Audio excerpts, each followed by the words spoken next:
Hey everyone, Kyle once again, and welcome back to the movie review. And this time I review the sequel to Brother Bear 2, which I reviewed the first film, and this now reviewing the sequel, which was straight to DVD release in 2006.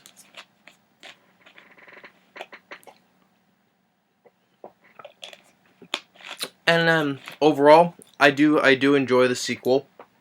Maybe a tad smidge than the first film, but just by a smidge. Because I enjoy the first film, but I think this one might have like a smidge, a slight edge, or how you put it though. I think it's another fun sequel to watch. Now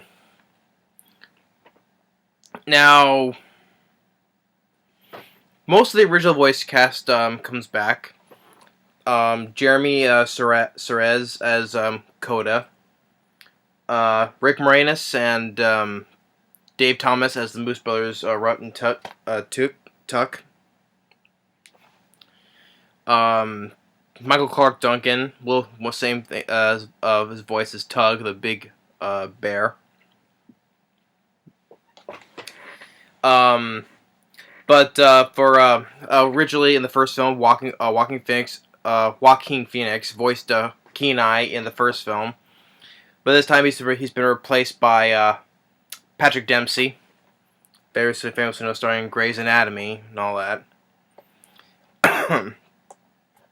So yeah, so Patrick Dempsey came in, stepped in as the voice of Kenai.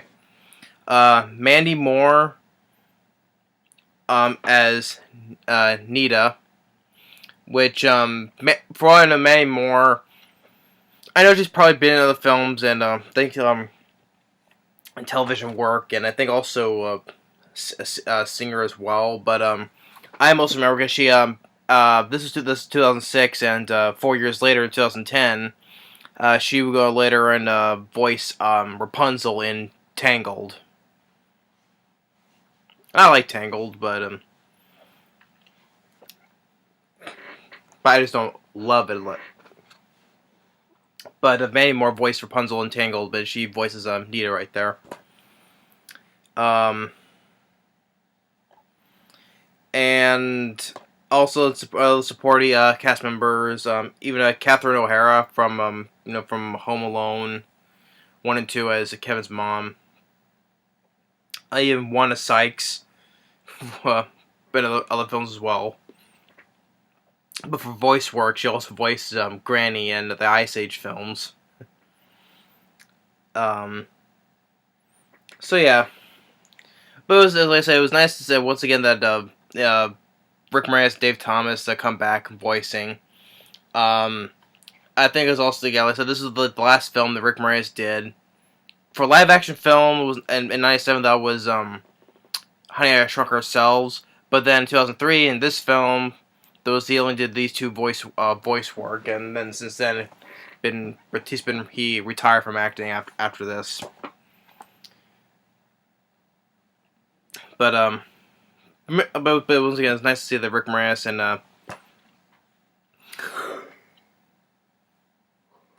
and Dave. Nice to see Rick Moranis and Dave Thomas once again together again. Because, like I said, I enjoy Strange Brew. It's really funny comedy. But and Patrick Dempsey, I thought he did a good job as Kenai. I don't know if it was Joaquin Phoenix better or Patrick Dempsey. That's in between 50-50. And the film this one was kind of like received better than the first was, like critically was received better than the first film. It has a 6.2 on IMDb, but that's below the first film, which has 6.8. But on Rotten Tomatoes, the first one had a 38%, but this one got a much higher rating, 50%. So it kind of was overall received a bit better than the first film. And which of course is this is like the second direct-to-video sequel that was received a higher rating than the first film, and that was extremely goofy movie. Okay, it says much better than the first film. I've not seen an extremely goofy movie. I'll get around that though. so I can't judge on that though, because I like the first film, but if I get the film, I'll judge to see if it's better than though. But like I said, I like this, but just by a smidge more than the first film, but it's pretty close. So however, in the story, it's after the first film. It shows like with Kenai, with Coda having fun together, you know, and just him being his Coda's big brother, and then they meet with Rut and Took. I keep saying that name wrong, but I think it's Took. The Moose brothers, and it's spring is coming, you know, spring fever. This time, it's like the season of love. You know, they want to oppress these two female mooses, and they say that Dakota and Kenai, they say, "Oh, you know, we don't have time. We don't do that, you know, because we only have kindness is with each other." So, but Kenai, he has a dream. But when he was a kid, he used to know this girl when they were kids, Nita. And to one point, you know, he saved her from drowning. And they were at this park called something Falls. I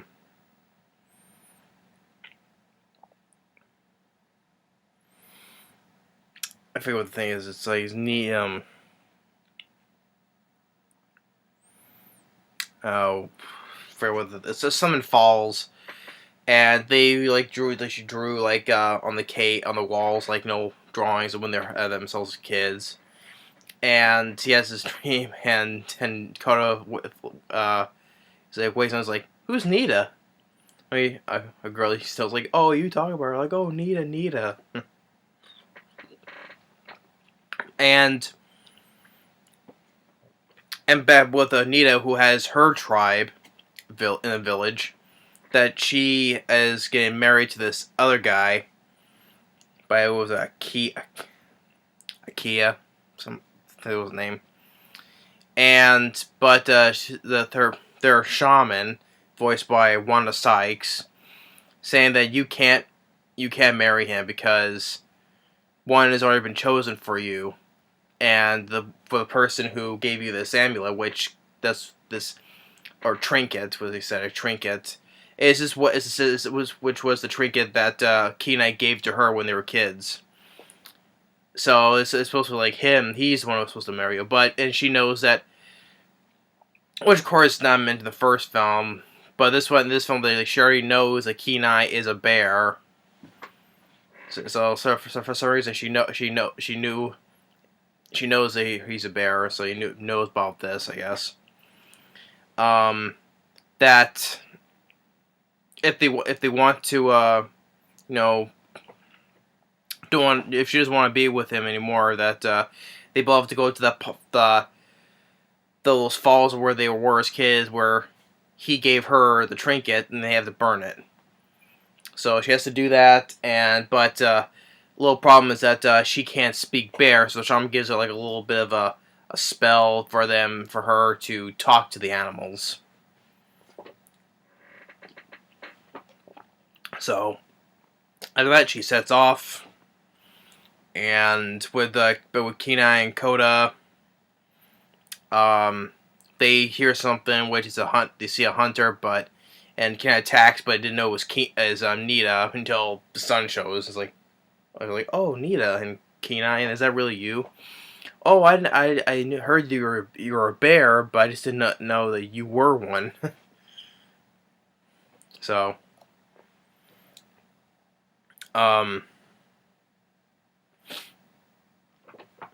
and so she goes and tries to explain everything, and he says he denies that he doesn't want to do it. You know, you go do it yourself. But of course, eventually that he does agree to do it. And of course, you get this whole thing throughout this whole film where, the times they bicker and argue, and at times they start becoming like friends like how they used to again. And what part where we meet with the Moose brothers again, and the Moose are trying to impress these two female mooses, and Kenai, he tries to give them some advice. It doesn't work, and he gets his head caught in some wood or log. But her little, well, I'm not saying fanny pack, but the thing where she carries some of the stuff with her falls to the water. She doesn't want to get it because she still has that fear when she was a kid that she almost drowned, so she's afraid to go in the water. So, but then if it falls down a waterfall and the trinket gets taken by a raccoon, which is voiced by Jim Cummings. Like Jim Cummings has been voicing tons of other stuff. So they find where he is. He's in this tall tree, but he's not alone. He's like a whole herd of raccoons. While Kenai does a distraction. Nita sneaks up behind climbs up the tree from behind them. He has it, but there's this little baby raccoon. Starts crying. They see her and they go after her. From branch to branch, and she tells her to climb up to the top of the tree, which is this scene right there. And when she lets go, they go flying. Catches her, and it's like, they laugh. I was like, oh, that's like that. I miss that. I miss that. That was the old Nita that I know of. Fun. You've been a stick in mud the whole entire trip. And then they see with the Moose brothers again, which they try to take another way to attract the ladies, which, well, they say it's mud, but it's not. Of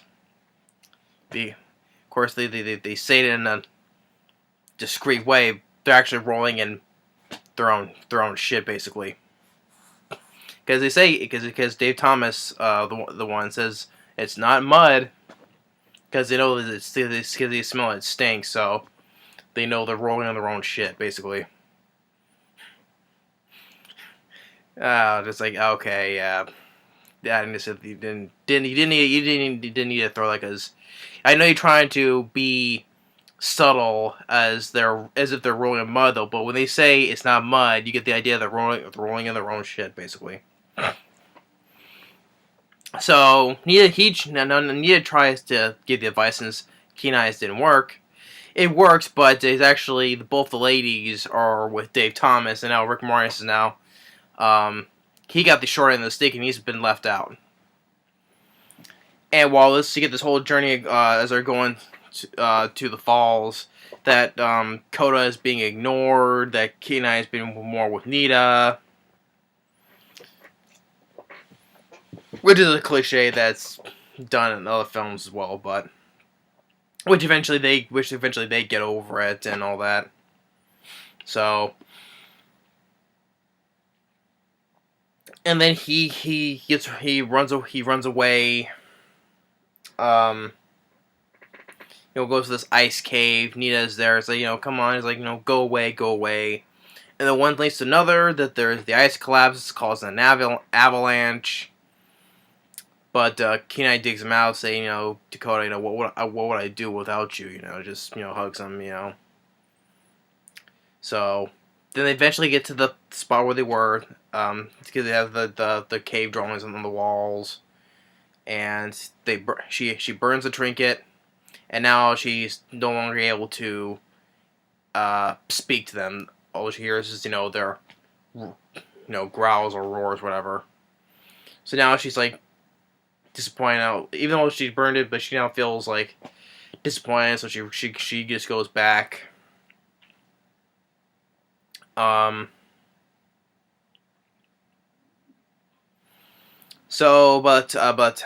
also they get a little part where Coda, where he's on his own.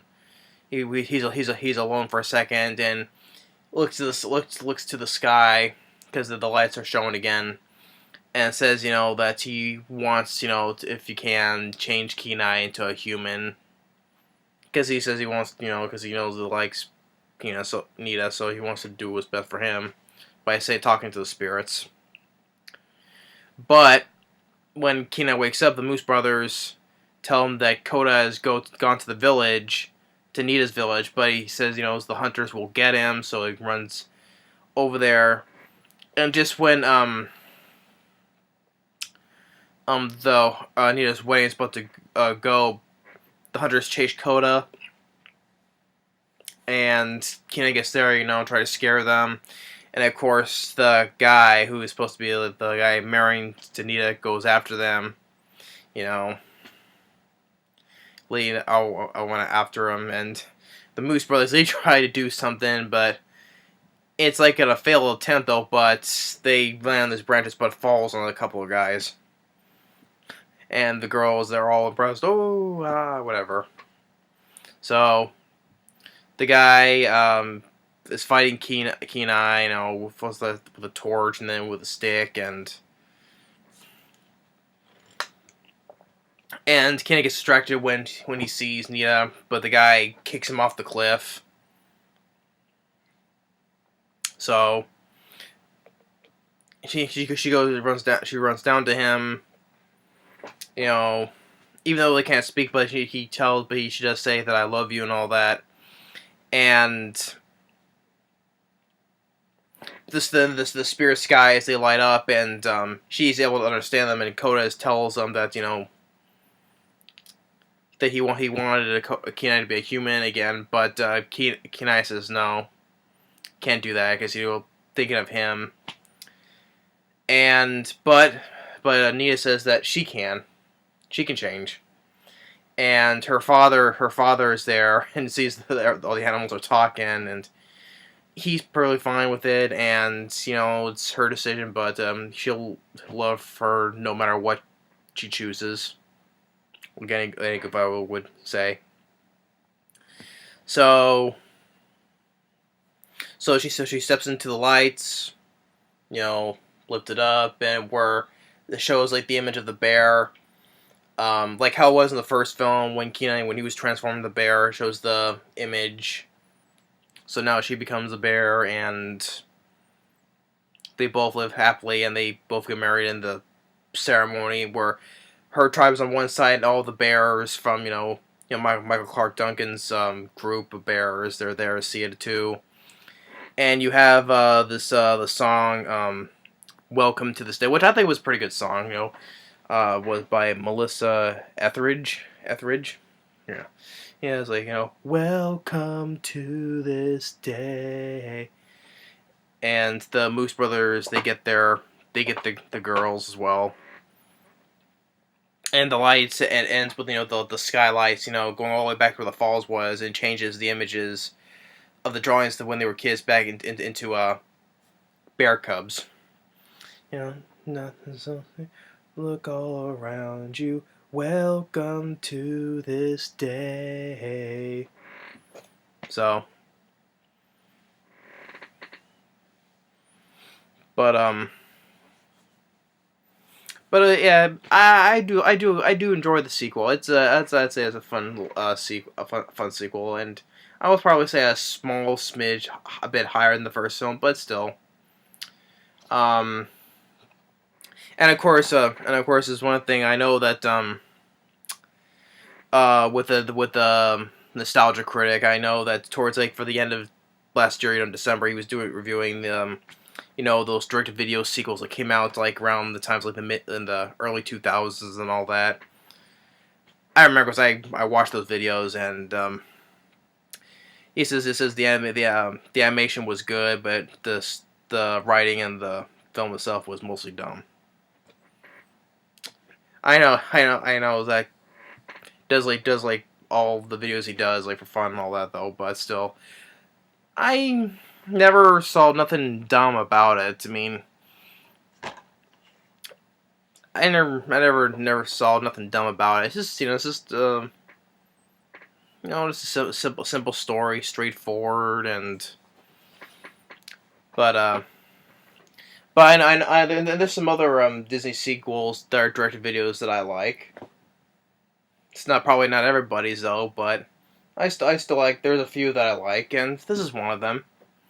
I don't see nothing the harm in it, but I still enjoy the sequel. It's another good sequel, and the voice cast did a good job. I mean, Patrick Dempsey as Kenai was good. Jeremy Saurez, he was still fine as Coda. Mandy Moore as Nita, she was fine too. And of course, it was always nice to hear Michael Clarke Duncan for the little voice role that he had. Still, it's always nice to hear him. May he rest in peace. But Rick Moranis and Dave Thomas, once again, just once again, I would say very well done. Because like I said, I like both of them. It's nice to see them together again. And this is like the last film that he had that Rick Moranis did before probably retiring from acting for good. But they're saying that he was gonna come back for another film like sometime around this, or I'm not too sure. He hasn't done films like in over 10 years. There's a time when you say that he's done with acting. But who knows? I could be wrong on that though. But when I say he hasn't done a film like this since after this film, so. But yeah. But I still enjoy the sequel. It's maybe the ones that I have reviewed, or ones I didn't though. But for ones I have reviewed, maybe they will review if there is a direct-to-video sequel that I have to a film that I have reviewed. They'll get around that though. But this one I still like. I still enjoy Brother Bear 2. Simple, straightforward. It's not that confusing and all that. But yeah, that's my review for Brother Bear 2. I know there's never gonna be a third one though. But ever since this film, ever since I saw this the first time I saw this film, like in the back of my head saying, is there gonna be a third film? I'd like to see how it goes.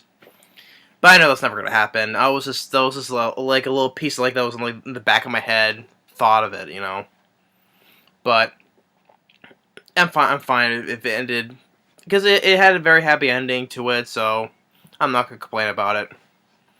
I'll still complain about Legend of the Guardians, The Owls of Ga'Hoole, or Monsters vs. Aliens.